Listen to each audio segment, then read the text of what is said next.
Okay, welcome to Lecture 3 of Physics 3113, Thermal Physics and Statistical Mechanics. We're in the second half of the course, which is mostly statistical mechanics. And today, we're going to talk about ensembles in statistical physics. And in particular, we're going to discuss the canonical ensemble, which we'll use quite extensively in the rest of the course. So, let's first remark that you usually find three ensembles in statistical physics in textbooks in the literature. The first one's called the Microcanonical Ensemble. This is also known as the NVE or NVU ensemble, just for N, the number of members of an ensemble, V, the volume, and E, the energy. Sometimes we use E for energy, sometimes we use U, depending on the circumstances. Sometimes I need to use lowercase and uppercase U, so I'll use U. I think the textbook mostly uses E, so I'll use that at some point just to match the textbook, but in some of my discussions it'll be more convenient for me to represent the energy by U. We'll see that soon. So anyway, the Microcanonical Ensemble you've already discussed in the first part of this course. It's in this ensemble we have a collection of copies of the system, and the total energy of the system, E or U, and the number of members of the system, N, are considered to be fixed to particular values. And each member, that is, each member of the ensemble is required to have the same total energy and, in fact, particle number if we talk about particles, or other spins if we talk about spins. And this also fixes the volume. The system remains totally isolated. That is, it's not connected to anything. It's just there by itself, and it's unable to exchange energy or particles with its environment. And so only microstates with energy E are included in the ensemble. And in this restricted version, the probability of a microstate is simply 1 over large omega E, the total number of microstates. And that's just, of course, the fundamental assumption of statistical mechanics, that all states of a given energy are equally likely. And this is what you've had before in the first part of this course. Well, it turns out the Microcanonical Ensemble is not that useful, actually. And typically, you only see it as a stepping stone to get to the canonical ensemble and to introduce concepts. And that's how we've used it in this course. That being said, it has come back into fashion a bit lately, and especially in the field of quantum statistical mechanics. And of course, we won't be discussing that in this course. And so, as I've mentioned, you've already encountered the Microcanonical Ensemble in previous lectures, and you identified the entropy, for example, as Boltzmann's constant times the logarithm of the number of microstates accessible to the system, this capital omega, which is a function of the energy, volume, and number. I should say also that in some systems like spins, volume and number are actually tied together, right? I mean, when we get to some of the spin systems, we'll see that we consider spins sitting at lattice sites, and of course, so those are equivalent variables, or the same variable actually in that situation. On the other hand, when we have ideal gas, then those will be distinct variables. And also, when you considered this Microcanonical Ensemble previously, you identified the temperature, or 1 over kBT, as the partial derivative of the logarithm of the number of states, the number of microstates with respect to energy, which we also call beta, and it's also related to 1 over Boltzmann's constant times the partial of the entropy with respect to energy, as you can see from the definitions here. You also found that if you have two large systems in contact and in equilibrium, they have the same temperature. That is, the same temperature as expressed through this partial derivative. I think you had that some lectures ago, and it's in chapter 5, I believe, of the textbook. So that's one of the three ensembles you find in statistical physics, in equilibrium statistical physics. The second one, which we'll discuss today, is called the canonical ensemble. And if you want to give it a shorthand, you can call it the NVT ensemble for the variables that are used in this ensemble. And we'll actually derive this canonical ensemble in the traditional way, and we'll also use this information theory approach that I introduced through the examples last time with the coin and the dice.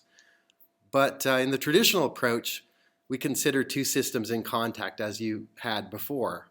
But this time, we imagine that one of those systems is relatively small, and then it's connected to a very, very large system, which we will call a heat bath. That's just a much larger system with essentially an infinite heat capacity. And we'll see how that comes out in the derivation in the following slides. Now, this small system, which we consider the system of interest, can exchange energy with the larger system, and both remain at a fixed temperature.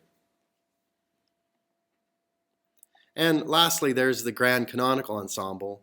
We'll study this next week. We'll discuss this and go through this next week. But it's also known as mu VT ensemble. Instead of the number of particles, we have a chemical potential mu, and we will also derive this via considering two coupled systems. And the large system in this case will be a heat bath, but the system of interest can also exchange particles with this heat bath, which is also a particle reservoir. So the chemical potential would be fixed rather than the particle number. And so we'll see the relation in the canonical ensemble between temperature and average energy. And in the grand canonical ensemble, we'll see there's a connection between the chemical potential and the average particle number N. But we'll get the grand canonical ensemble next week. So let's discuss the canonical ensemble, and we'll do this the traditional approach, and you can find this in a number of textbooks, including our textbook. So we consider a small system A. Over here, this is our small system, let's say. And it has a fixed number of particles or a fixed number of spins, if we're thinking about spins. And it's in contact with a large heat bath, this A prime. And we'll denote the combined system A plus A prime.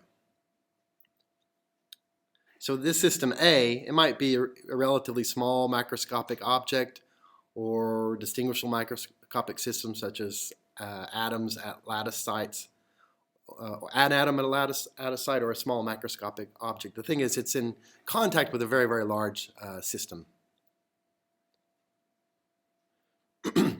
So the question is, under conditions of equilibrium, what is the probability P of I to find A in one particular microstate I that has energy, little epsilon or epsilon I? That's what we want to find. So we'll assume a weak interaction between A and A prime. And what do we mean by weak interaction? Well, that's an interesting question. What we mean is the A and A prime can exchange energy, but the energies of the two systems are additive. So the energy of system A, of course, is not fixed because it can exchange that with the reservoir A prime, but the total energy of the combined system, so the system we'll call A0, which is A plus A prime, well, the energy of this is fixed and has some constant value in the range between, let's say, E0 and E0 plus some small delta E. Well, conservation of energy tells us that if the small system A has energy epsilon I, then the energy of the reservoir epsilon prime is going to be equal to E0. So the combined system has energy E0, really. Technically, we think it can be in some small range around E0, but we'll just think of it as E0. And so the energies of the small system and the heat bath have to equal E0 at any time. So E prime is the energy of the heat bath, A prime.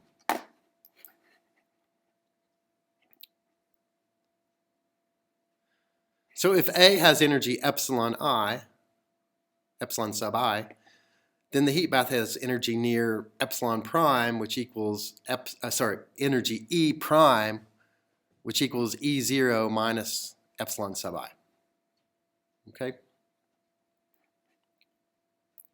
Well, if A is in, definitely, let's say A is in the state little I, then the number of states accessible to the combined system A0 has to be this, we'll call it omega prime, which is the number of microstates accessible to the combined, well, it's the number of states accessible to A prime, which is a function of E0 minus epsilon sub I, which is E prime, basically. So think about this now. A is definitely in state I. So it has energy epsilon I, and that means A prime has energy E0 minus epsilon I, and it must have this many states associated with it. And so the combined system, since the combined system is definitely system A in state I, then this can happen when the A prime has this many possibilities for A prime. And so that's the number of states accessible to the combined system is just the number of states accessible to the prime system, that is A prime, at this energy, E0 minus epsilon sub I.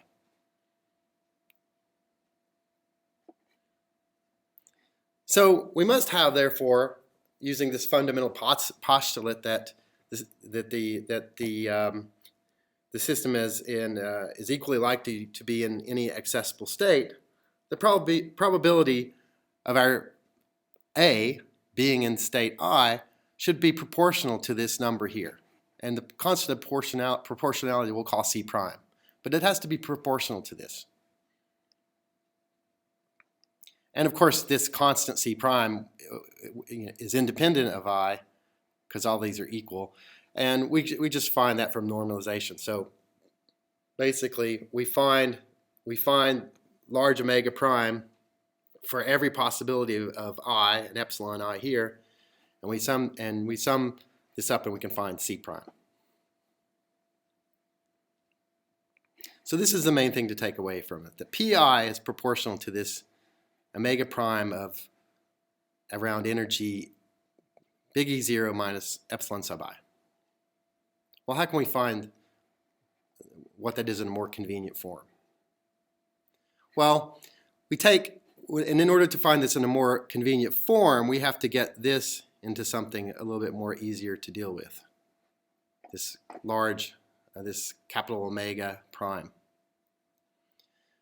Well, as we assumed, we take the system A, system of interest, to be much, much smaller than A prime, the heat bath. So this probability, Pi, which is in equation 1 here, this probability can be approximated by expanding by the slowly varying logarithm of this around E prime equals E0. So basically, we're going to take the logarithm of this and expand it around to E0. And that's this is just a Taylor series expansion here, this part. And we've only taken the first term. So this function, which is log of capital omega prime, at E0 minus epsilon I, it's approximately, I have the equal sign here, but it's approximately equal to log, or this function, the function which is log of this function, minus the derivative of this derivative times epsilon I. That's just Taylor's series expansion with one term. And since this A prime acts as a heat bath, then, well, it's much, much larger than A, and also this energy is really small compared to E0. And so in this limit, we can really neglect all the higher terms and only take this. We also recognize this partial derivative of this type of entropy with respect to energy. Of course, that's what we found before as just beta. And the other thing is, the notation here is, we can also take this derivative, this is just Taylor series, we evaluate this partial derivative at E0. So we take the derivative of this thing at energy equal to E0. That's what that means. That's what this 0 here means. And so we have that this we identify with beta, 1 over kBt, and it's evaluated at this fixed energy E0 in here. And so that's just a constant. And the heat bath is so large that its temperature remains constant no matter how much energy exchanges with the small system. So taking energy from this large system doesn't really change the temperature. And that's equivalent to assuming it has an infinite heat capacity. That's what it means to be a heat bath. So then this equation we'll just write this out as the logarithm of omega prime at E0 minus epsilon I is equal to logarithm of omega prime at E0 minus beta times epsilon I. Or exponentiating both sides, we have this relation.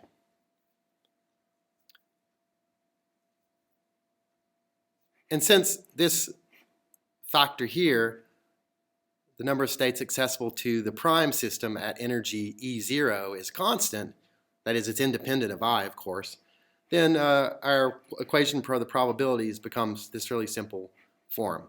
P of I is just some constant, some normalization constant, C times the exponential of minus beta times epsilon I. And the C is found from normalization. So we have to have that the sum of all the probabilities equal 1, or in other words, this C to the minus 1, which we call Z here, equals this sum. So this to normalize, we would have to divide by this Z here. And you probably recognize this from our little example last lecture where we were using coins and dice. And so in the canonical ensemble here as well, we call this normalization sum the partition function. And we'll come back to that, why we identify that. But it's a very useful quantity or identity. Or sorry, it's a very useful entity, let's say. Okay. And that's it. That's the canonical ensemble. If we have the energies, we know what the probabilities are, and we know they're normalized by this factor. And so if we can identify the energies of their system of interest, we know that if it's in contact with a heat bath at temperature T, so we know what beta is, that gives us the probabilities. That's all there is to it. Okay, and in this traditional approach, as I said, we arrived at this by assuming that we're connected to our system of interest is connected to a very, very, very large heat bath. And that's very physical. I mean, you can have a really physical picture of that, right? I mean, let's see. The other night, I left my bicycle locked outside, and I came out in the morning, and it was cold, right? So it basically became in thermal equilibrium with the surrounding air and ground, and it was, when I went to get it in the morning, it was sitting there at the temperature of the heat bath it found itself in. Okay, let's do this again. Let's go to the canonical ensemble again, but we'll do it from this information theory approach, which, as I said, is not part of the syllabus, and you won't be responsible for it. But I like to include it because it gives another perspective on the in this case, the canonical ensemble, and I think it's a good perspective to have. The more ways you have it looking at something, the better you have, in my opinion, the better you can understand it instead of just memorizing it.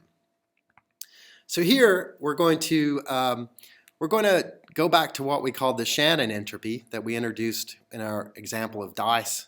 Remember, we had the example of loaded dice. Or, well, example of coins and dice, we had the Shannon entropy, and we used this kind of approach where we maximize this Shannon entropy subject to constraints to, for example, derive reasonable probability distributions for loaded dice and so forth. But we can do that here as well. So we're going to find the equilibrium configuration, that is the probabilities, PI, of a system subject to these two constraints. One is, of course, normalization.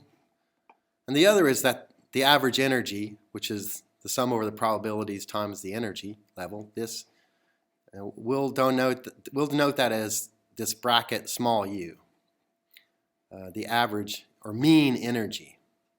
And the sum, of course, is just over the energy level. So what we'll do is we're going to fix those, and we're going to find the probabilities that maximize the Shannon entropy subject to these constraints, just like we did for the loaded dice.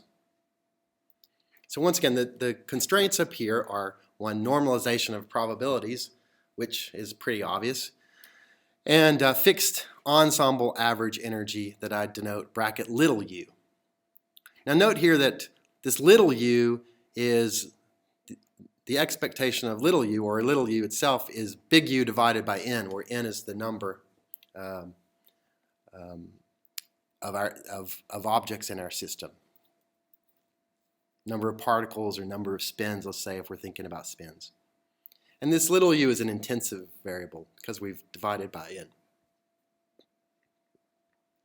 So we're going to maximize the Shannon entropy, and it's defined as, if you look in the last lecture I called it H, but here to keep notation with sort of the book and everything mostly in statistical physics, we'll call it S, but I'll call it little s because this lowercase s reminds us that this Shannon entropy, which is a sum over the probabilities, is actually an intensive quantity, right? If you remember, if you look at the last lecture, and we defined an entropy where we divided by large n to get this so-called Shannon entropy.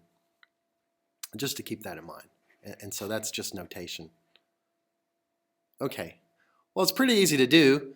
And if you go and look at the last lecture with the example with the dice, you'll see we're doing exactly the same thing. It might look a bit fancier, but basically we're going to introduce these Lagrange multipliers, lambda and beta, and minimize these, sorry, this is a bad term. We're going to maximize the entropy subject to these constraints, and we're going to do that by setting this equal to 0. Probably that's a bad term, minimize, but setting derivatives to 0. So what I'm doing here is, here in the bracket, there's equation for every level I. So if I have R levels, this is actually R equations, right? And I'm operating it on it by dpj. That's not a mistake. That means I'm operating on with derivative with respect to pj, and of course, and I wanted to write it this way to emphasize that, you know, this is, in principle, there are such derivatives acted on are such equations, but they only give you a result, of course, when I equals to j, right? So that's, I mean, that might seem weird, but that's why I use that notation, so I don't confuse myself. It doesn't matter. It leads to the same equation. Basically, we have R equations. For each I, we have an equation. Logarithm of pi equals this lambda minus 1 minus beta epsilon I. And we can solve that, of course, and we get just that little pi is, I probably should have switched to capital PIs because I think I'm using capital PIs most of the time. So maybe I should have fixed on, I think I fixed on PIs here. I these should all either be uppercase or lowercase. I'm sorry about that. I can fix that later. Anyway, we have this equation, and that looks like what we had before. So in fact, if we multiply this by p of I and sum over that, we get, so that's the answer, and we'll come back to this, but we also can recognize that if we multiply this equation by p of I and sum over I, well, that will give us this equation, which we can recognize as just another way of saying the Shannon entropy, S, is kb times these quantities, right? And so you can see right away that if I take the partial derivative of S with respect to bracket u, mean u, which is also, I can go from intensive variables to extensive here because they both get multiplied by n, and that cancels out the numerator and denominator. And you'll see that that's just kb times beta. And so we take, as we expected from thermodynamics, this beta is 1 over kbt. It's nice to see these relations that fall out and match up with thermodynamics. So, or in other words, you see by tuning the temperature or beta, 1 over kBt, we fix this u, basically. We fix the average energy, or mean energy. And again, we can see from this normalization constant, this is just like we had with the dice. This factor is actually z, which is the sum over the probability, so the sum over these exponentials. And so once again, we see what's quite familiar. And this is exactly the same result we derived from the traditional form of the canonical ensemble, or the traditional approach in the canonical ensemble. So it's nice to see that we can get that in two different ways. We did it with the traditional approach, which assumes we have a small system that's in contact to a very large heat bath at temperature T, and then this principle of least bias, which says, well, all we know about our system is that it has some mean energy, and that information is all we have, and this is the most consistent assignment of probabilities given that information. So in the end, you know, it's good to go through these derivations and see how they come about, but in the end, you just need to know this. And you need to know that this is the partition function and that the probabilities are like this.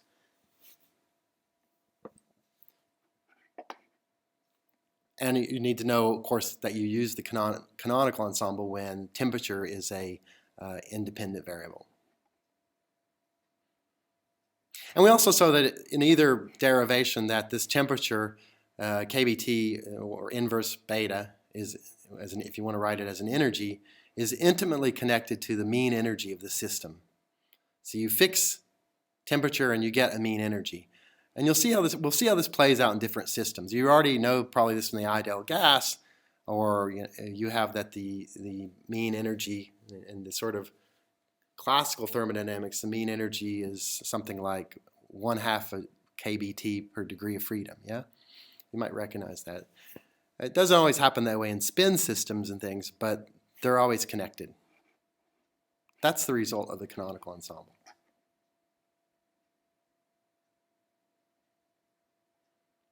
And at this point, we could also introduce the Helmholtz potential.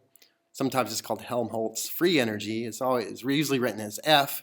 And you probably had this as well in the thermodynamics section of the first part of this course as the Helmholtz potential.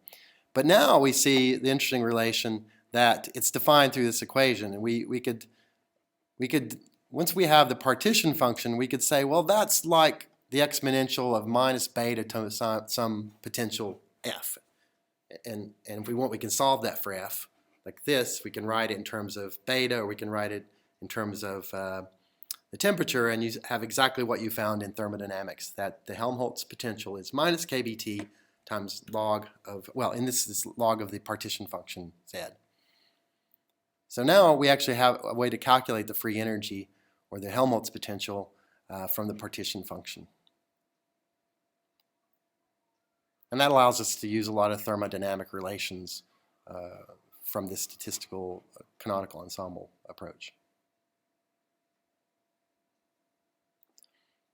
Oh yeah, so previously we found you may have had this where F was defined as the energy minus TS, temperature times entropy. And in the present context where I used, because we were talking about statistical physics, we have the expectation of capital U. It would look like this. And you can check, if you want to, go through this and go back through this, our derivation, or go back through just using these probabilities and calculating what U would be, and you'll see that that's a consistent. This which you know from thermodynamics is actually quite consistent with the canonical ensemble and this identification here, the partition function. Okay, so that's the canonical ensemble. And like I said, actually the important thing, and we'll have some more examples of this, is once you have this partition function, you can find everything you need, mostly, or from this equivalent from the Helmholtz potential. So for example, if we wanted to know the energy, and technically it's the average, I should probably have an expectation of energy because we're talking about statistical mechanics here, but we're usually interested in the so-called thermodynamic limit, where the fluctuations are very, very, very small and we can ignore them. So we'll just write big U here. It's equal to the negative partial derivative of the logarithm of the partition function with respect to beta, or just writing it this way, we can write it in terms of the Helmholtz potential if we want. Okay, and just one further note on the canonical ensemble. We were working with states that we labeled by I. We can also, it's quite easy to have a little twist on this, and instead of, if our system actually had, let's say, GJ levels that had the same energy EJ, then we could sum over energy levels. That is, we could sum over J instead of states I, and so of course we would have that the probability of having energy epsilon J would be, since they're GJ states that have that, it would be GJ times PI, let's say. So this would be like sum over G of PI, basically. And so in that case, instead of working with states I, we could work with energy levels J. We could write PJ is, of course, we have this Boltzmann factor here, e to the minus beta epsilon J, but now it's multiplied here by this degeneracy. So we've just lumped everything, all the states with energy EJ into one term, basically. And then, of course, we can do the sum a little bit differently as well. And we'll use that a lot. In particular, in the coming lectures, so for example, we'll do the case when we have energy levels in a 3D, box, quantum levels in a box, and we have three indices, and these can be integers, for example. And you can see, depending on, there's lots of situations where this thing in brackets gives the same number and the same degeneracy, and later on in the course, we'll go to the continuum limit where we have sort of a degeneracy factor here, which is also known as the number of states, or density of states, we'll call it. So the number of states with energy in epsilon to epsilon plus d epsilon is given by this g of epsilon, d epsilon. And we'll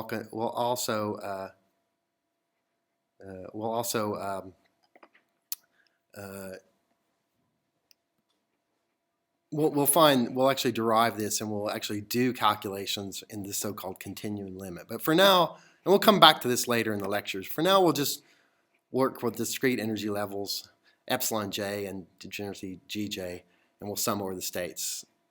Or we'll either do this or we'll sum over the states I, either one, whichever one's more convenient. And we'll come back to this continuum when we study more advanced problems. Okay, so that's today's lecture, and lecture number 3, and have a think about that, and we'll come back and we'll do some more things with the canonical ensemble before we move on to the next topic, which will be the grand canonical ensemble. Okay, thanks, and see you next time.